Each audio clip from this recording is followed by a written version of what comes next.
Hola, buenas noches. Bienvenidos a El Faro de este 8 de abril. Vamos camino del Domingo de Ramos, en el que arranca la campaña electoral, la legal, la de toda la vida, la de los 15 días.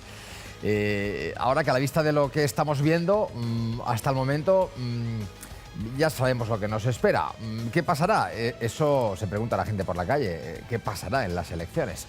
En esa doble cita electoral del 28 de abril. Lo cierto es que aquí solo sabemos quién ganará la Liga, porque las elecciones es bastante difícil predecirlas. Las últimas encuestas, bueno, la última de hoy, que publica La Razón, por ejemplo, dice que Sánchez será presidente de España si pacta con independentistas, Podemos, Compromís y tal, pero que el PP se ha puesto a solo 3 puntos de los socialistas. Hay más encuestas, eso sí. El centro y la derecha no suman a estas horas para llegar a la Moncloa. Así va pues esta campaña, con la llamada de la izquierda al miedo porque vienen los fachas y todo eso, y con Pablo Casado adelantando quién estará en el próximo gobierno de Sánchez, así con un poco de sorna.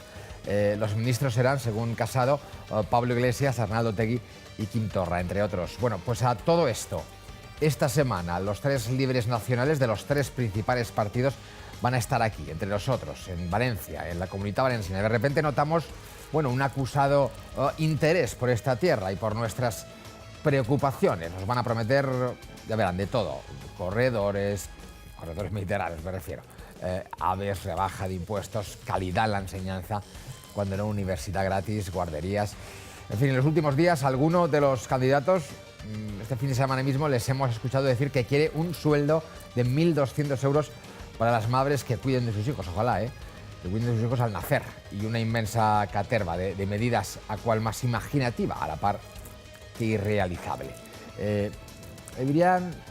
Les diría que se vayan protegiendo, que lean con inteligencia, con cierta distancia esto de las promesas, porque generalmente nunca se cumplen.